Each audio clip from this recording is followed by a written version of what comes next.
السلام علیکم ورحمۃ اللہ وبرکاتہ۔ الحمد للہ نحمده ونستعینه ونستغفره ونعوذ باللہ من شرور انفسنا ومن سیئات اعمالنا، من يهده اللہ فلا مضل له ومن يضلل فلا هادی له، ونشهد ان لا الہ الا اللہ وحدہ ونشهد أن سيدنا ومولانا محمدا عبده ورسوله، أما بعد فإن خير الحديث كتاب الله وخير الهدي هدي محمد صلى الله عليه وسلم، وشر الأمور محدثاتها وكل محدثة بدعة وكل بدعة ضلالة وكل ضلالة في النار۔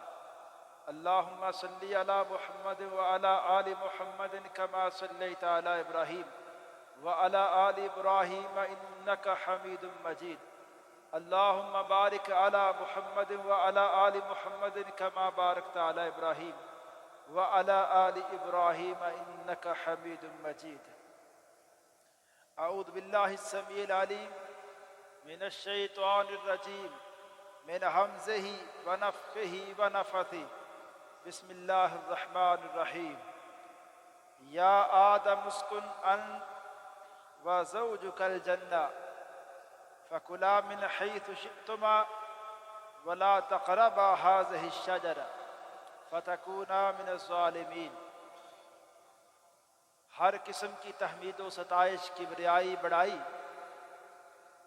اللہ وحدہ لا شریک کی ذات کے لیے، اور اللہ تعالیٰ کی حمد و ثنا کے بعد بے شمار لا تعداد انگن درود السلام امام الانبیاء، امام الحرمین، سید الثقلین، جد الحسن والحسین، جناب محمد رسول اللہ صلی اللہ علیہ وسلم کی ذات اقدس و ذات طیبہ پر۔ حضرات، گزشتہ جمعہ حضرت آدم علیہ السلام اور حضرت حوا علیہ السلام کا جو واقعہ ہے اس کا پہلا حصہ گزشتہ جمعہ میں نے کچھ بیان کیا ہے۔ جو گزشتہ جمعہ اس واقعہ کے حوالے سے بات ہوئی ہے اس کا خلاصہ یہ ہے کہ حضرت آدم علیہ السلام کو جب اللہ تعالیٰ نے پیدا فرمایا اور ابلیس کو حکم ہوا کہ آدم کو فرشتوں کے ساتھ اس کو بھی حکم ہوا کہ سجدہ کرو، فرشتوں کی ساری جماعت نے سجدہ کیا لیکن سوائے شیطان کے۔ یہ اس کا ذاتی نام نہیں ہے شیطان۔ عربی زبان کے اندر جو لفظ ہے نا شطن، اس کا معنی ہوتا ہے دور ہونے کا۔ شیطان اللہ کے حکم سے، اللہ کی فرم برداری سے جو دور ہوا تو اس جن کا نام شیطان رکھ دیا گیا ہے۔ ابلیس بھی اس کا ذاتی نام نہیں ہے۔ ابلیس کا معنی بھی یہ ہے حق اور باطل کو، وہ جو جن ہے نا اس کا ذاتی نام کیا ہے؟ واللہ عالم۔ وہ حق اور باطل کو مکس کرتا ہے، اس طرح پیش کرتا ہے کہ حق باطل کو اس طرح خلط ملط کر کے پیش کر دیتا ہے، حق کو چھپا دیتا ہے، باطل اس میں شامل کر لیتا ہے۔ اس وجہ سے اس کا نام ابلیس بھی ہے۔ اس شیطان نے جب سجدہ نہیں کیا، اللہ تعالیٰ نے پوچھا کہ تو نے سجدہ کیوں نہیں کیا؟ تو اللہ تعالیٰ کے ساتھ بحث کرنے پہ اتر آیا کہ اللہ میں اس سے بہتر ہوں۔ اللہ نے کہا کہ تو اس سے بہتر کیسے ہے؟ اس نے کوئی دلیل نہیں دی، بس خود سے تکبر کر لیا کہ میں اس کو سجدہ کروں تو کیوں کروں، حالانکہ وہ پہلے بڑی اللہ کی عبادت کرنے والا تھا، اتنا اللہ کے قریب ہو گیا تھا کہ فرشتوں کی جماعت میں بیٹھنے لگ گیا تھا۔ اس سے مجھے آپ کو ایک سبق ملتا ہے، تھوڑی سی ہم عبادت کی لائن میں آتے ہیں نا، مسجدوں کے قریب آنا شروع کرتے ہیں، تو جب ہمیں دوسرے کی نماز اچھی نہ لگے، دوسرے کی ایک ایک حرکت پہ میں نگاہ رکھ رہا ہوں، میں تنقید کر رہا ہوں، فلاں بندے کی نماز ٹھیک نہیں ہے، وہ سجدہ ٹھیک نہیں کرتا، خشوع ٹھیک نہیں ہے، فلاں ایسے نہیں ہے، مجھے ہر بندے کی عبادت اپنے سے کم نظر آتی ہے، تو پھر مجھے شیطان کا یہ واقعہ ذہن میں لانا چاہیے کہ اس شیطان کے اندر بھی یہی خرابی پیدا ہوئی کہ اس نے کہا کہ میں تو عبادت کر کر کے اللہ کے اتنا قریب ہو چکا ہوں، یہ آدمی بھی اللہ نے اس کو بنایا ہے، یہ مجھ سے مقام کیسے لے گا، مجھ سے زیادہ اللہ کے ہاں قریب بہتر کیسے ہو گیا، اس کو میں سجدہ تو کروں تو کیوں کروں، میں اس سے بہتر ہوں۔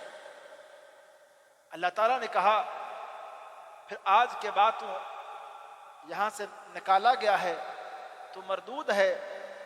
اس نے اپنے رب سے پوری ڈٹائی کے ساتھ، پوری اکڑ کے ساتھ غلطی کی، اس نے غلطی کے بعد لمحے کے لیے بھی وہ پچھتایا نہیں، اس نے آگے سے بحث کرتے کہا اللہ اگر یہ بات ہے تو پھر مجھے قیامت تک زندہ رکھ، میں جن بندوں کے بارے میں، جس انسان کے بارے میں اللہ تیرا دعویٰ ہے کہ وہ تیرے بڑے قریبی ہیں، میں ان کو تیرے سے دور کروں گا، میں ان کو برگلاؤں گا۔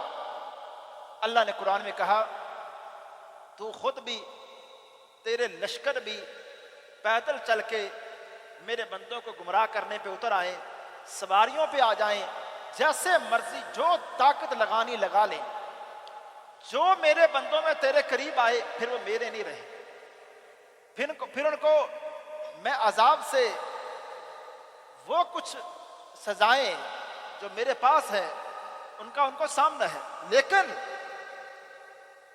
میرے خاص بندے ایسے ہوں گے جن پر تیرا وسوسہ، تیرا جتنے بھی پلاننگ، جو بھی جال جتنے مرضی تو ان پہ پھینک لے، ان پر اثر نہیں ہوگا، ان کا میرے اوپر ایمان، توکل اور بھروسہ ایسا ہوگا۔ اللہ تعالیٰ نے پھر ایک قانون بنا دیا، اللہ نے کہا میرے بندوں کا معاملہ یہ ہے کہ اگر غلطی کر کے تھوڑی سی غلطی ہوگی نا، ان سے فوراً نادم ہو جائیں گے اور توبہ کر لیں گے، پھر میرے ہی رہیں گے، وہ میرے قریبی، میرے خالص ہی مخلص بندے ہی رہیں گے۔ اللہ تعالیٰ نے حضرت آدم علیہ السلام کو جنت میں ٹھہرا دیا، ایک وقت جنت میں رہے، اس کے بعد شیطان کوشش کرتا رہا آدم علیہ السلام کو برگلانے کی۔ اللہ تعالیٰ نے جو گزشتہ جمعہ میں آخر میں بات کر رہا تھا کہ جنت میں جب اللہ تعالیٰ نے آدم علیہ السلام کو بھیجا تو ان سے فرمایا فَقُلْنَا يَا آدَمْ إِنَّ هَذَا عَدُوٌّ لَكَ وَلِزَوْجِكَ، آدم یہ جو شیطان ہے یہ آپ کا دشمن ہے، آپ کی بیوی کا دشمن ہے، اور کہا فَلَا يُخْرِجَنَّكُمَا مِنَ الْجَنَّةِ فَتَشْقَىٰ، اے آدم آپ دونوں کو یہ شیطان برگلا کے وسوسے میں مبتلا کر کے جنت سے کہیں نکلوا نہ دے، فتشقیٰ، آپ مصیبت میں پڑ جاؤ گے اگر جنت سے نکالے گئے، آپ کو کچھ پریشانیوں کا سامنا کرنا پڑے گا۔ تو میں نے عرض کیا تھا وہ پریشانی کیا ہے، اس کا ذکر بھی سورہ طٰہٰ کے اندر اللہ نے کر دیا ہے۔ اللہ تعالیٰ نے سورہ طٰہٰ کے اندر فرمایا تھا کہ جب آدم علیہ السلام کو جنت میں بھیجا تو 4 جو بنیادی سہولیات انسان کو زندہ رہنے کے لیے چاہیے تھی، وہ چاروں کی چاروں آدم علیہ السلام کو جنت میں اللہ نے عطا کی۔ اس کا ذکر قرآن میں کیسے کیا؟ فرمایا آدم ان لک الا تجوع فیہا، آدم اس جنت میں آپ رہو، اس میں کبھی آپ کو بھوک کی تکلیف کا سامنا نہیں کرنا پڑے گا، آپ کے لیے کھانا موجود رہے گا، بھوک کی تنگی سے آپ یہاں پریشانی میں مبتلا نہیں ہوں گے۔ دوسرا ولا تعرا، کبھی آدم اس میں آپ برہنہ نہیں ہوں گے، آپ کے لباس کا مکمل اس میں انتظام ہوگا۔ تیسری بات کہا وَأَنَّكَ لَا تَظْمَأَ فِيهَا، کہ اے آدم اس جنت میں کبھی آپ کو پیاس کی تکلیف اس کا بھی سامنا نہیں کرنا پڑے گا، پانی اس کا ہم نے آپ کے لیے انتظام کر رکھا ہے۔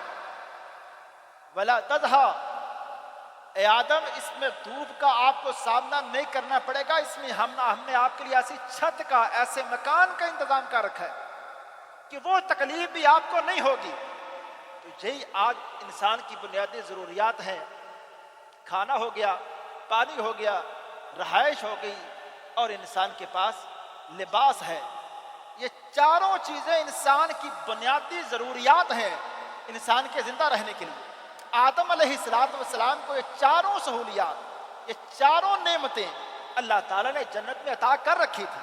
کہا آدم جنت سے جب آپ نکالے جاؤ گے، جنت سے آپ زمین کی طرف جاؤ گے، تو یہ چاروں چیزیں آپ کو کمانا پڑیں گی۔ ابھی آپ کو کمانی نہیں پڑ رہی، بغیر محنت کے، بغیر تکلیف کے کسی قسم کی آپ کو یہ چاروں چیزیں مل رہی ہیں۔ ایک وقت پھر آیا، آدم علیہ السلام کو شیطان مسلسل برگلاتا رہا، اور شیطان نے برگلاتے ایک دن کہا وَقَاسَمَهُمَا إِنِّي لَكُمَا لَمِنَ النَّاصِحِينَ۔ آدم علیہ السلام سے کہنے لگا میں تم دونوں کو قسم دیتا ہوں۔ اس نے کہا میں قسم دیتا ہوں، میں انی لکما لمن الناصحین۔ شیطان آدم سے کہہ رہا ہے کہ اے آدم میں آپ کا بڑا خیر خواہ ہوں۔ آدم علیہ السلام کو قسمیں اٹھا کے کہہ رہے کہ میں آپ دونوں کا بڑا خیر خواہ ہوں۔ خیر خواہ کیسے؟ اس نے کہا آپ جس درخت سے اللہ تعالیٰ نے تم دونوں کو روکا ہے، اس درخت کے قریب جانے سے اللہ تعالیٰ نے تم دونوں کو روک دیا ہے، اس لیے روکا ہے تم کو اللہ تعالیٰ فرشتے بنانا چاہتا ہے۔ جب فرشتے بنو گے پھر تمہیں کھانا پینا نہیں، پھر ہمیشہ یہاں رہو گے۔ اب بھی اللہ تعالیٰ اگر تم اس درخت کو کھا لو گے، وہ جو فرشتوں والا معاملہ وہ تمہارا ختم ہو جائے گا، تم نے رہنا پھر بھی جنت میں ہے، لیکن وہ جو فرشتوں والی ایک زندگی ہے وہ تمہاری نہیں ہوگی۔ آدم علیہ السلام کو مسلسل برگلاتا رہا۔ ایک دن آدم علیہ السلام نے، قرآن کے اندر یہ الفاظ ہیں فَلَمَّا ذَاقَ الشَّجَرَةَ بَدَتْ لَهُمَا سَوْآتُهُمَا۔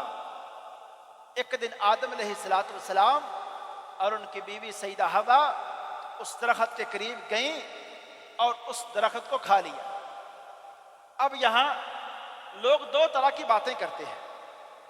ایک بات یہ کہ جی آدم علیہ السلام کو در حقیقت شیطان نے اما حوا کو برگلایا تھا، حوا نے جا کے پھر آدم کو برگلایا، اس طرح جا کے یہ مسئلہ ہوا تھا۔ آدم کو شیطان برگلا نہیں سکتا، حالانکہ قرآن میں اس کا کہیں ذکر نہیں۔ دوسری بات، لوگ خواہ مخواہ اس بحث کے اندر پڑ جاتے ہیں جس بحث کے اندر پڑھنے کا فائدہ نہیں ہے، کہ وہ جو درخت کون سا تھا، جو درخت آدم علیہ السلام نے کھایا تھا نا، وہ درخت کون سا تھا؟ کوئی جی گندم، کوئی جی فلاں، یہ بحث ہے ہی نہیں سوچنے والی۔ اگر یہ کوئی قیمتی بات ہوتی نا، اس درخت کا نام جاننا کو بڑی فائدے والی بات ہوتی۔ قرآن کی حکمتوں کو میں اور آپ سمجھیں، اگر ہمارے لیے اس درخت کا نام جاننے میں کوئی بہت بڑا فائدہ ہوتا، اللہ وہ مینشن کر دیتا، اللہ قرآن میں بتا دیتا وہ اس درخت کا نام ہی۔ اللہ نے نہیں بتایا تو ہم اس بات کے پیچھے نہ پڑیں وہ درخت کون سا تھا، اور وہ کھایا آدم علیہ السلام نے، سیدہ حوا، دونوں نے۔ جیسے ہی وہ درخت کھایا، جنت کا لباس سب سے پہلے ان سے اتر گیا، جنت کا لباس اترا، اور اس کے بعد آدم علیہ السلام اور حوا کے بارے میں قرآن کہتا ہے وَتَافِقَا يَقْصِفَانِ عَلَيْهِمَا مِنْ وَرَقِ الْجَنَّةِ۔ وہ دونوں ایک فطری بات ہے، فطری بات ہے۔ انسان خود کو برہنہ پسند نہیں کرتا، جیسے ہی ان کے جسموں سے وہ لباس اترا، وہ دونوں درختوں کی طرف بھاگے، درختوں کے پتے لے کر اپنے جسم پہ چپکانے لگے کہ ہم اپنے جسم کو کسی بھی طرح سے ڈھانپ لیں۔ اور روایات میں ایک بات آتی ہے، کہتے ہیں کہ جب آدم علیہ السلام بھاگے درختوں کی طرف پتے توڑنے کے لیے، اور اپنے جسم پر چپکانے کے لیے، تو اللہ تعالیٰ نے آواز دی. اللہ نے کہا اتفر منی یا آدم، اے آدم مجھ سے ذرا بھاگ رہے ہو. یہ بات سننے والی ہے. کہا آدم آپ جو بھاگ رہے ہو مجھ سے بھاگ رہے ہو آدم؟ آدم علیہ السلام نے کہا لا یا رب، یا رب ایسا نہیں ہے، آپ سے بھاگ نہیں رہا ہوں، بلکہ ولیکن حیاء منک، اللہ آپ سے شرم کر رہا ہوں. اللہ جسم برہنہ ہے اور میرا تو نظریہ کہ آپ مجھے دیکھ رہے ہیں، اللہ مجھے شرم آ رہی ہے کہ اس حالت میں اللہ مجھے آپ دیکھ رہے ہیں، تو اس لیے بھاگا ہوں پتوں کی طرف تاکہ جسم پہ چپکا لوں. تو آدم علیہ السلام اللہ سے اس لیے بھی شرم کر رہے ہیں کہ اللہ مجھے یہ میں نے ساری جو مجھ سے غلطی ہوئی، اس غلطی کی حالت میں اللہ نے مجھے دیکھا، اب میں اللہ کا کیسے سامنا کر رہا ہوں، اللہ مجھے دیکھ بھی رہے ہیں. یہ والی کیفیت گناہ کے بعد، غلطی کے بعد، جب انسان میں یہ والی حیا، یہ والی ندامت دوبارہ آ جائے تو سمجھے انسان توبہ کی طرف چلا جائے گا. لیکن جب گناہ کرنے کے بعد اللہ سے انسان شرمائے نہ، اللہ کے حوالے سے انسان ڈرے نہ، اللہ کے حوالے سے انسان کے دل میں یہ بات ہی نہ آئے کہ میں نے اپنے رب کے سامنے یہ گناہ لے کے کیسے جانا ہے، یہ سامنا کیسے کرنا ہے، جب اس کی پرواہ نہ ہو تو پھر انسان توبہ کی طرف نہیں آتا. ایک پرانے ہمارے علماء میں سے کتابوں میں ایک اس طرح کا ایک واقعہ آتا ہے کہ ایک بڑے عالم کے پاس ایک شخص آیا، اس نے آ کے کہا مجھ سے بہت بڑا گناہ ہوا ہے، ایغفر اللہ لی فاحشۃ ارتکبتها، ایک بڑا گناہ جب میں کر لیتا ہوں اور اس کا ارتکاب کر کے اللہ سے کوئی معافی مانگوں تو کیا اللہ مجھے معاف کر دیتا ہے؟ اس بزرگ عالم نے کہا بالکل جی کر دیتا ہے.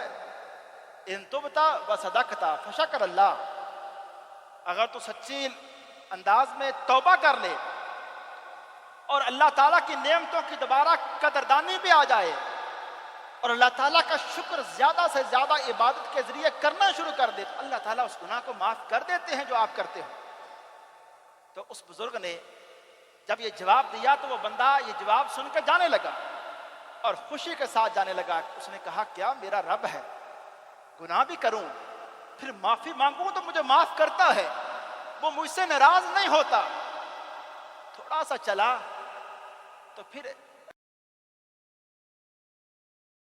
ایک سوال اور بھی اس کا جواب بھی دیں، کیا جب میں گناہ کرتا ہوں، اس بات کو ذرا آپ نے اس پہ توجہ دینی ہے. اس نے کہا جب میں گناہ کرتا ہوں تو کیا حضرت میرا رب مجھے دیکھ رہا ہوتا ہے؟ اس نے کہا ہاں ہاں رب دیکھ رہا ہوتا ہے. تو وہ بندہ شرم سے، حیا سے ادھر گرا اور اس پر بے ہوشی طاری اس بات کی وجہ سے ہوئی کہ اس نے کہا ہے اللہ جب میں نے گناہ کیا تھا تو میرا خالق مجھے دیکھ رہا تھا، اس ٹائم مجھے اپنے رب سے شرم کیوں نہیں آئی، اس ٹائم مجھے حیا کیوں نہیں آئی، یہ بات میرے دماغ میں اس وقت دل میں کیوں نہیں آئی کہ میں رب کی نعمتیں استعمال کر کے، رب کی طرف سے صحت لے کر، رب کی طرف سے ہر طرح کی سہولیات لے کر میں اس رب کو ناراض کرتا ہوں، میں اس رب کی نافرمانی کرتا ہوں. آدم علیہ السلام کے واقعہ میں مجھے اور آپ کو سمجھنے کے لیے ایک بات جو ملتی ہے وہ یہی ہے. آدم علیہ السلام سے غلطی ہوئی، سیدہ حوا سے غلطی ہوئی، لیکن جیسے ہی وہ غلطی ہوئی تو آدم علیہ السلام نے فوراً رب تعالیٰ نے کہا اے آدم کیا میں نے آپ کو اس درخت کے والے سے منع نہیں کیا تھا؟ آپ نے پھر وہ درخت کھایا. اب یہ الفاظ سنیے قرآن کے. اللہ فرماتے ہیں ناداہما ربہما، دونوں کو سیدہ حوا کو آدم کو رب نے آواز دی، کہا الم انہکما ان تلکما الشجرہ، اے آدم اے حوا کیا اس درخت کے قریب جانے سے، اسے کھانے سے میں نے منع نہیں کیا تھا؟ وَأَقُلْ لَكُمَا إِنَّ الشَّيْطَانَ لَكُمَا عَدُوٌّ مُبِينٌ، کیا تم دونوں کو یہ بات بھی میں نے نہیں کہی تھی کہ شیطان تمہارا دشمن ہے؟ پھر تم اس کے وسوسے میں، اس کے برگلانے میں دوبارہ آئے. آدم علیہ السلام نے کیا کہا؟ دونوں نے کہا کالا دونوں بولے، فوراً بولے ربنا ظلمنا انفسنا وان لم تغفر لنا وترحمنا لنکونن من الخاسرین۔ یا رب ہم نے اپنی جانوں پہ ظلم کیا ہے، یا رب ہم نے اس بات کا اقرار کیا کہ ہم سے غلطی ہو گئی، یا اللہ اگر تو نے معاف نہ کیا اس غلطی کو، اللہ تو نے ہم سے معاف نہ کیا، درگزر نہ کیا، لَنَكُونَنَّ مِنَ الْخَاسِرِينَ، اللہ ہم خسارہ پانے والوں میں سے ہو جائیں گے، ہم فائدے والے بندے، ہم وہ کامیاب نہیں رہیں گے اللہ کا تو نے معاف نہ کیا۔ اب یہاں دیکھیے دو کردار ہیں اس واقعہ کے اندر، ان کا آپ موازنہ کیجئے، ذرا ہم تھوڑا سا کمپیریزن کر کے اس واقعے میں سمجھ سکتے ہیں۔ غلطی اس واقعہ میں آدم علیہ السلام سے بھی ہوئی، غلطی یہاں شیطان نے بھی کی، شیطان کا رویہ اور ہے، آدم کا رویہ اور ہے۔ شیطان غلطی کر کے اکڑا، آگے سے اس نے رب سے بحث کی اور اس غلطی پہ ایسا اصرار کرتا گیا کہ وہ اپنے گناہ میں سرکشی میں بڑھتا گیا۔ دوسرا، آدم علیہ السلام سے غلطی ہوتی ہے، غلطی ہونے کے بعد اپنی غلطی کے حوالے سے کوئی آدم علیہ السلام نے دلیل نہیں دی، کوئی آگے سے بحث نہیں کی، کوئی اپنی صفائی میں کلمہ تک نہیں کہا کہ اللہ اتنے وقت سے وہ برگلا رہا تھا، اللہ ہم سے یہ غلطی اس لیے ہوئی، نہیں کہا ربنا ظلمنا، اللہ ہم نے اپنی جانوں پہ ظلم کیا ہے یہ غلطی کر کے۔ یہ والا رویہ اگر ہمارے ہاں آدم علیہ السلام، یہ واقعہ ہمیں کس نے سنایا ہے؟ اب یہاں میں اور آپ اس بات پہ بھی توجہ کریں، میرے بھائی قرآن پاک کے اندر ایک واقعہ میں اپنا سناتا ہوں زندگی کا، ایک آپ میں سے کوئی بندہ اٹھ کے سناتا ہے، ان واقعات کے اندر بھی سیکھنے سمجھنے والی باتیں ہوتی ہیں، لیکن قربان جائیں جو واقعہ ہمیں ہمارا رب، ہمارا خالق مالک قرآن میں بار بار سناتا ہے، بار بار اس واقعہ کو ذکر کرتا ہے، اس واقعہ میں ہمارے لیے سمجھنے کے لیے، نصیحت حاصل کرنے کے لیے کتنی باتیں ہوں گی۔ اللہ ہمیں سمجھا رہا ہے، کیا لوگو، اے آدم کی اولاد، یہ اپنے باپ کا آپ قصہ پڑھ کے دیکھو، اس واقعہ کو آپ سنو کہ ایک جس کو تم ماننے والے ہو، جن کی اولاد تم ہو، ان کا رویہ کیا ہے؟ غلطی کرنے کے بعد وہ اکڑے نہیں ہیں، غلطی کرنے کے بعد انہوں نے کوئی صفائی میں جملہ تک نہیں کہا۔ جس طرح ہم اپنے لیے ہیلے تلاش کرتے ہیں نا، اللہ معاف کرے، سود کھانے کے بعد بھی ہیلے، ہم حرام کھانے کے بعد بھی ہیلے اپنے آپ کے لیے تلاش کرتے ہیں، ہم کہتے ہیں فلاں بندہ بھی تو ایسے کرتا ہے، پوری دنیا ہی کر رہی ہے، اس میں ہمارا قصور کیا ہے؟ یہ معاشرہ ہی ایسا ہے، جھوٹ بولتا ہوں کیا کروں، یہ معاشرہ ہی جھوٹ کیا ہے، اس میں سچ بولنے تو معاملات درست نہیں چلتے ہیں، یہ مجبور یہ ہیں۔ کتنے ہلے ہم اپنے آپ کے لیے تلاش کر لیتے ہیں، اپنی غلطی کے لیے، اپنے گناہ کے لیے، اپنے آپ کو مطمئن کرنے کے لیے، لیکن ہمارے والد حضرت آدم کا رویہ کیا تھا؟ اللہ یہ واقعہ سنا کے ہم سمجھا رہے ہیں، جو حضرت آدم علیہ السلام کے ماننے والے ہیں ان کا رویہ یہ ہے۔ اب ہمیں سوچنا ہے کہ ہمارا رویہ آدم علیہ السلام والا ہے کہ غلطی کرنے کے بعد کیا ہم اس طرح نادم ہوتے ہیں؟ کیا اس طرح ہم پچھتاتے ہیں کہ فوراً ہی غلطی کے بعد اللہ کے سامنے اعتراف گناہ کر کے توبہ کے لیے بیٹھ جاتے ہیں؟ اگر تو ہمارا رویہ ایسا ہے تو آدم علیہ السلام کے ماننے والے ہم ہیں، لیکن اگر غلطی کے بعد ہم اکڑتے ہیں، غلطی کے بعد دوسری غلطی کے بعد کبھی نادم نہیں ہوئے، بلکہ غلطی کرنے کے بعد کبھی ہم سوچتے ہی نہیں کہ ہم سے گناہ بھی ہوا ہے۔ ہم نے کبھی حضرت انس رضی اللہ تعالیٰ عنہ نے ایک بات کہی تھی، انہوں نے کہا لوگوں، ان سے کسی بندے نے جھوٹ کے حوالے سے کہا، جھوٹ کے حوالے سے انس نے کہا لوگوں، ہم جس معاشرے میں نبی کے ساتھ رہے ہیں نا، اس معاشرے میں ہمیں پتہ بھی نہیں ہوتا تھا جھوٹ ہوتا کیا ہے، لیکن انس نے کہا آج میں دیکھ رہا ہوں کہ لوگ ایسے گناہ کر رہے ہیں جن گناہوں کو لوگ گناہ سمجھتے بھی نہیں ہیں۔ اور اس پر نا حافظ ابن الجوزی رحمۃ اللہ، جو آپ اندازہ لگائیں کہ حضرت انس سے 500 سال بعد میں آئے ہیں، اندازہ میں کہہ رہا ہوں، ابن الجوزی رحمۃ اللہ فرماتے ہیں انس تو بڑے اچھے دور کی بات کر رہے ہیں، انس اگر ہمارے دور میں آ کے دیکھتے تو انس پتہ نہیں کیا بات کہتے۔ تو آج میں اس منبر پہ کہتا ہوں کہ ابن الجوزی آپ بھی 600-700 سال پہلے کے دور کی بات کرتے، آج ہمارے دور میں ابن الجوزی آ کے دیکھیں کہ سود کو لوگ گناہ ہی نہیں سمجھتے، حرام خوری کے پہ کبھی ہم نے ندامت تک نہیں دکھائی، اپنے سگی اولاد میں ظلم کر کے بیٹی کا حصہ کر کے کبھی چہرے پہ ندامت تک نہیں آئی، اور اس کے لیے بھی ہمارے پاس دلائل ہیں کہ ہم نے بیٹی کو حصہ نہیں دیا، اس کے میرے پاس دلائل ہیں۔ بھائی سگے بھائی کا حصہ مارتا ہے، دلائل رکھتا ہے اور اپنے لیے ہیلے تلاش کرتا ہے۔ حضرت بے نماز پوری کی پوری اولاد، پورا گھرانہ بے نماز ہے، کبھی اس بارے میں سوچا تک نہیں کہ اللہ کی ہم عبادت کرنے والے لوگ تھے، ہم جن کے ماننے والے ہیں، جن کے لیے جانیں قربان کرنے کی ہم بات کرتے ہیں، کیا ان کے ماننے والوں کی حالت یہ ہے؟ کبھی اس گھر میں صبح کی اذان کے بعد مسجدوں کی ہم حالت دیکھ لیں تو حضرت اس پہ ہم سب نے سوچنا ہے۔ اس واقعہ میں سمجھنے والی، سوچنے والی بات یہ ہے، حضرت آدم علیہ السلام کو اس پورے واقعہ میں اللہ تعالیٰ نے جو بیان کر کے ہمیں بات سمجھائی ہے، اس میں بنیادی بات آدم علیہ السلام کا رویہ ہے۔ اس میں قرآن پاک کے اندر اللہ تعالیٰ نے انسان کو اس طرح بھی مخاطب کیا، کہا یا ایھا الناس ان وعد اللہ حق، اے لوگو، اے انسانوں، اللہ کا وعدہ سچا ہے۔ اللہ کا وعدہ سچا کیا ہے؟ اے لوگو نماز پڑھو، اے لوگو زکوٰۃ ادا کرو، اے لوگو سچ بولو، سچ کے بدلے جنت ہے۔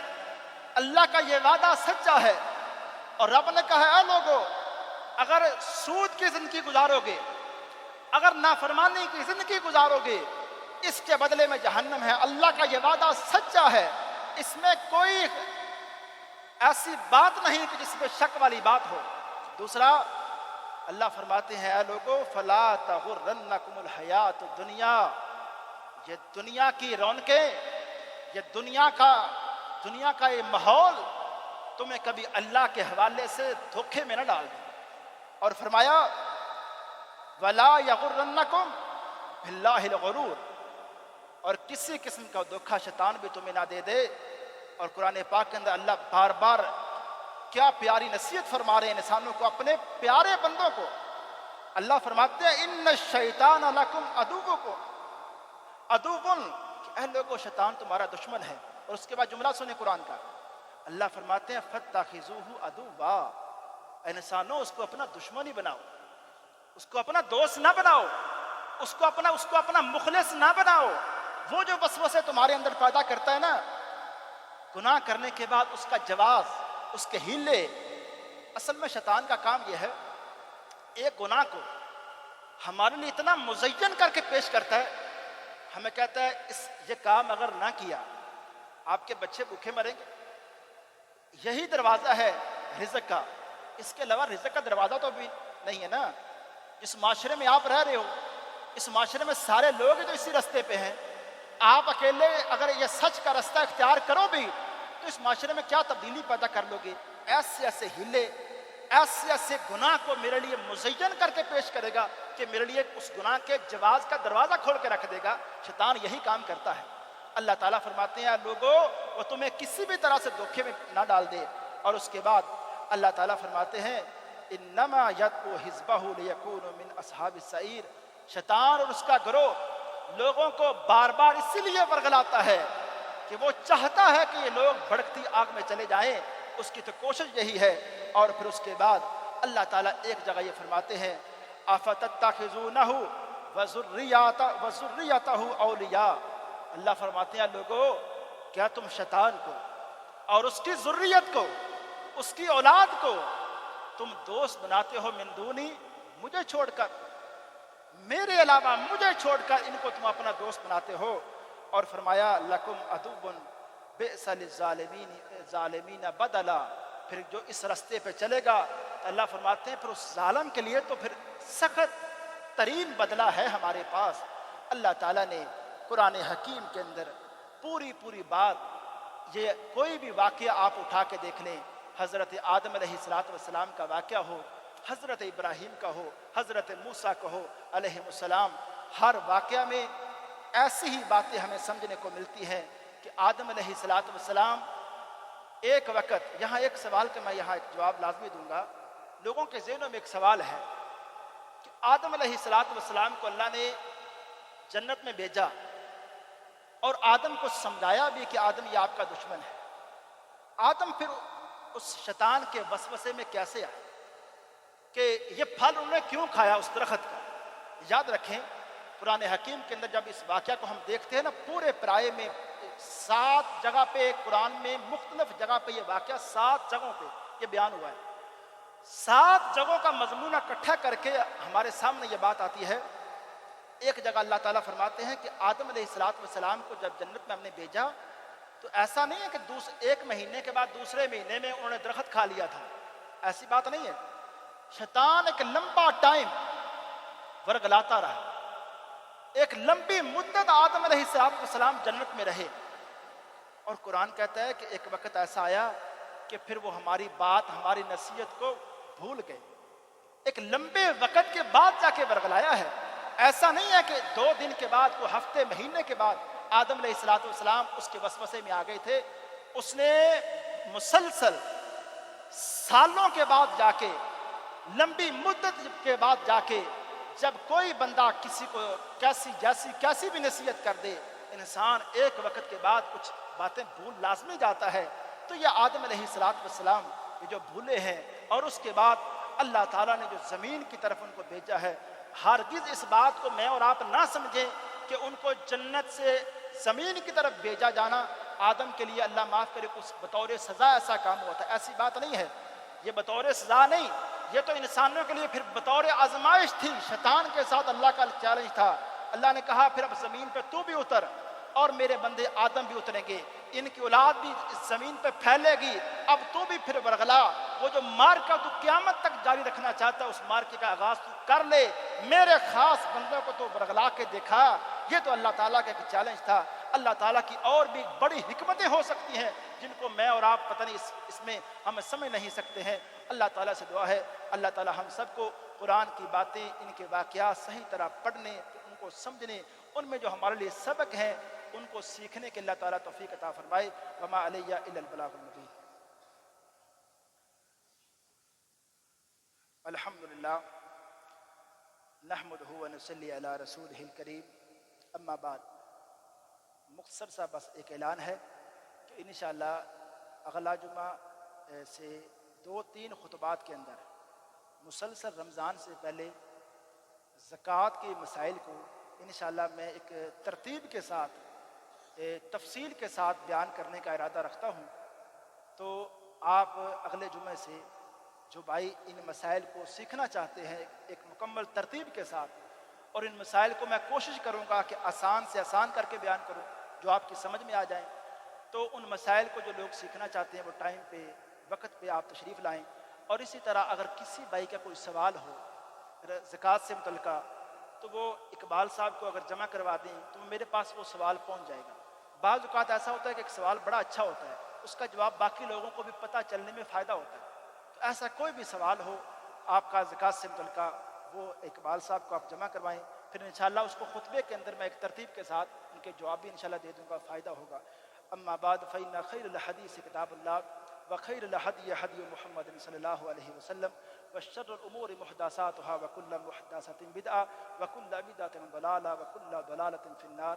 اللهم صل على محمد وعلى آل محمد كما صليت على إبراهيم وعلى آل إبراهيم إنك حميد مجيد۔ اللهم بارك على محمد وعلى آل محمد كما باركت على إبراهيم وعلى آل إبراهيم إنك حميد مجيد۔ ربنا آتنا في الدنيا حسنة وفي الآخرة حسنة وقنا عذاب النار۔ اللهم اشف مرضانا ومرضى المسلمين، اللهم اشف مرضانا ومرضى المسلمين۔ اللهم إنا نسألك جنة الفردوس، اللهم إنا نسألك جنة الفردوس۔ اللهم أجرنا من النار، اللهم أجرنا من النار۔ سبحان ربك رب العزة عما يصفون وسلام على المرسلين والحمد لله رب العالمين۔